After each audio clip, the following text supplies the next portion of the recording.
Jet, ang malayo ba kay Mami yung ano? Hindi kami naririnig. Narinig po kayo. Ah, Mami, narinig ko po sila. Si Lola Ilo po. Nakadilaw po na yun.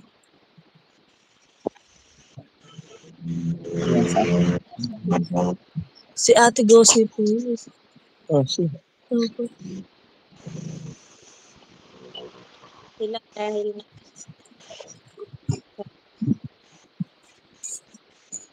Bakit kaya na parang strain yung tuhod ni Tita, no?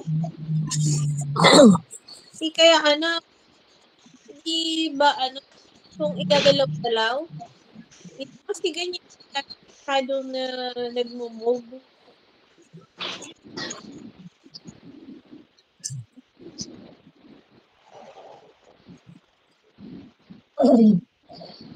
Pwede mo.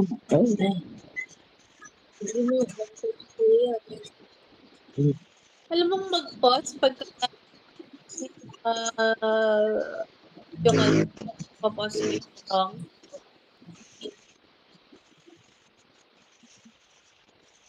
Mag-pause tayo pa. Wait lang sila.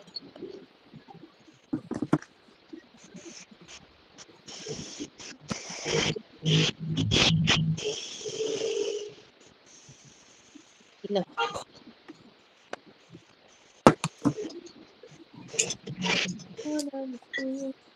Napag umilig din ang post niya.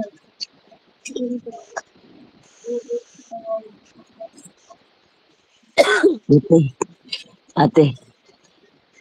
Laisa. Ganun ang braso ko na kalis.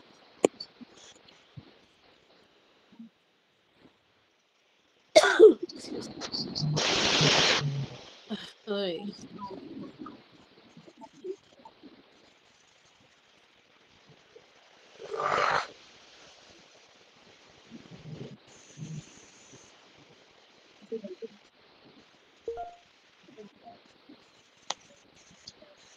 Hello, Pastor Love.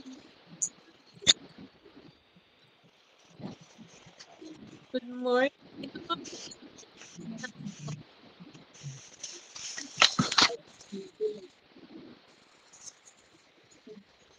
Wala ba? Oh.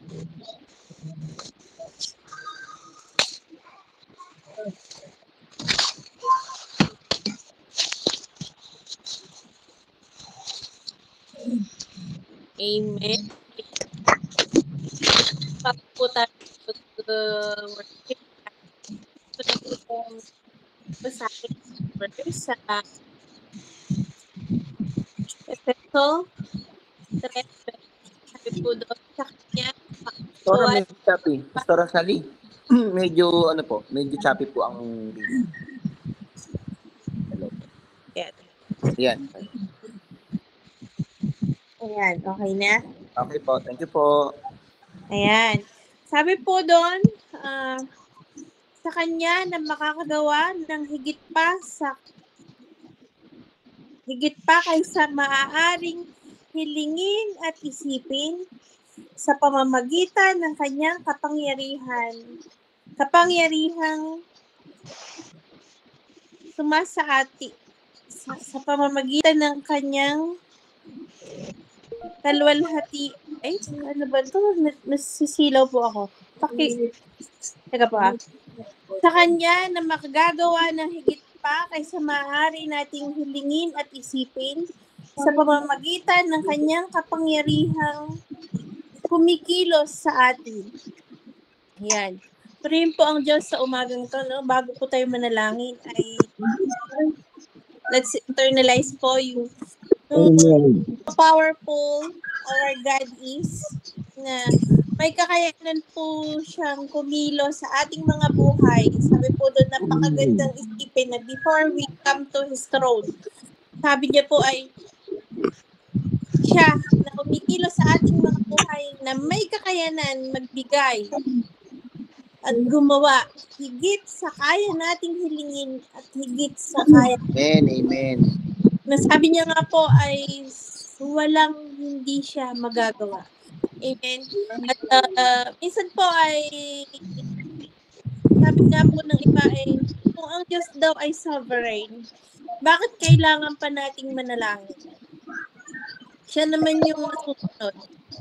Pero, alam naman din po natin, no, na God in His sovereignty is respecting how He have given dominion to men. Amen. We were given dominion, sabi po yan ng Psalms 115:16. The highest heaven is His throne, but the earth He has given to men. Maga po ay whatever we allowed, whatever we don't allow, bigyan niyo po tayo ng dominion. So, lalapit tayo, lumalapit tayo, araw-araw. Declare the authority God had given us, claiming and receiving His power and greatness to us bilang mga anak at bilang kanyang mga lingkod. Amen? At sa umagang ito, tayo po ay lumapit sa kanya, sa kanyang may trono ng biyaya at habag. At sa pamamagitan ng panalangin ay magdeklara tayo, magpapit tayo, natin yung kanyang kapangyarihan, yung kanyang limitasyon na kapangyarihan, kakayahang gumawa sa ating mga buhay. Amen? Jet, play nga anak nung di ka nagkulang.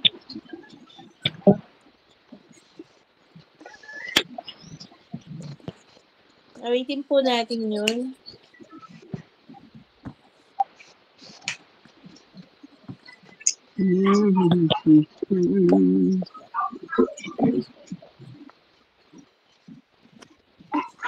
Ba't ayaw siya? Ba't patuloy na iniikot ko? Mami, narinig ba ako ni Jetsan? Oo, anak. Ah, Nag-emo na ako ah. ayaw po. Ano na itong isang cellphone ko?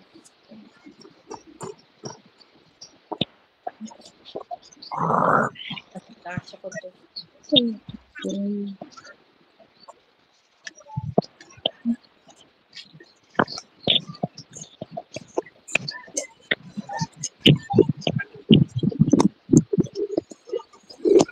Hina na ano, parang wala po kami sa Amerika. Hina ng signal. Parang wala kami sa first world country. Cora, di ka nagkulang po ba? Awitin? Opo. Sige, awitin tayo. Napakabuti po ng Lord. Purihin ng Lord. Sige po, tayo po imawit sa umagang ito at pagkakataon ay naka-join po sa ganitong gawain at mamaya pa po ang aming pamilya. Mawit po tayo sa Lord, no? Bago po tayo manalangin na lilipo ng ating pastora sa Gabriel. Napakabuti po ng Lord, no? Na binulay po natin ang salita niya na walang imposible sa ating Panginoon. Napakabay tayo sa Kanya. No?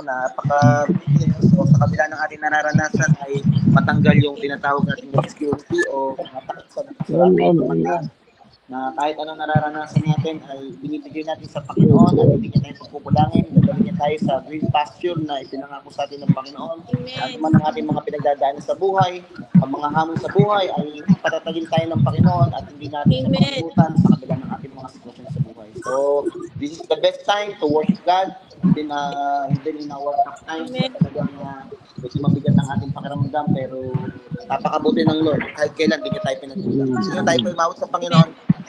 Hallelujah. Purihin ka, O Diyos, dakilain ka, Panginoon. Ikaw lang ang pag-asa ng bawat isang narito. Hallelujah. Kumilos ka, Panginoon. Hallelujah. Sa buhay ng bawat isa. Hallelujah. Praise the name of the Lord. Yes. Ikaw lang ang pag-asa ko. Ikaw ang buhay ko.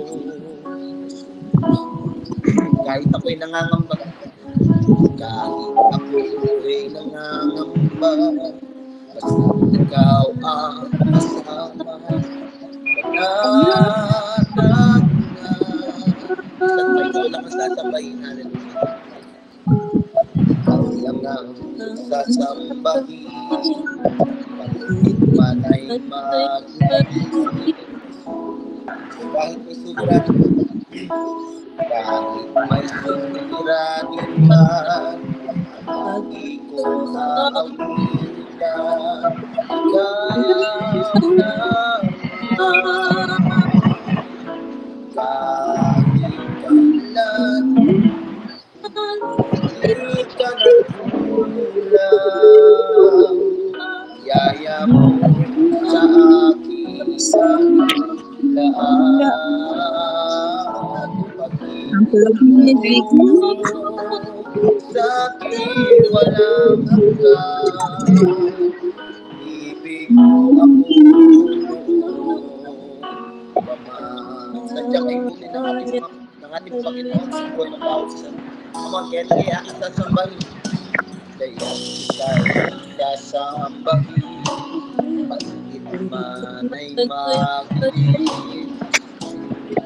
Kahit may suliranin man, hallelujah. Kahit may suliranin man, ang lagi kong aawitan, ikaw lamang. Kahit kailan, hallelujah, di ka nagkulang. Saya mo sa akin daan. Let that anointing of God flows. Come on. Sa akin walang hanggan. Ibig mo ako noon. Kahit kailan, kahit kailan, yes Lord, di ka nagkulang. Yaya mo sa akin laging daan. Pag-ibig mo sa akin walang hanggan. Ano kaya ito ka nakita? Isang lumamastos sa ihi. Panginoon, dakila katapat, di ka nagbabago. Panginoon, dakila katapat sa dalangin ko. Ako'y ibig mo kahit ako ay ganito. Walang katapusan, walang katapusan ang pagmamahal ko. Walang pipili ang puso. Minsan pa kahit kailan, hallelujah. Kahit minsan nararamdaman natin ang napakabigat ng sitwasyon. God is so good to every one of us. Hallelujah. Gusto ng Panginoon, ano man ang nararanasan natin, nagagalak tayo sa kabila ng ating mga kahinaan. God is so good. Come on. Pag-ibig mo. Hallelujah. Sa akin walang hanggan. Ibig mo ako noon. Panginoon, dakila ka tapat. Panginoon, dakila ka tapat. Dadalangin ko. Ako'y inibig mo kahit ako ay. Yes, Lord. Healing. Hallelujah. Lord, yung sumasakit sa paa. Lord, bigyan mo Panginoon, lumalapit kami sa iyong mahabaging trono na ikaw ang dakilang Diyos. Hallelujah. Wala kang pinipili, Panginoon, kahit kailan. Hallelujah. Kailan. Hindi ka nagkulang. Iyaya mo sa akin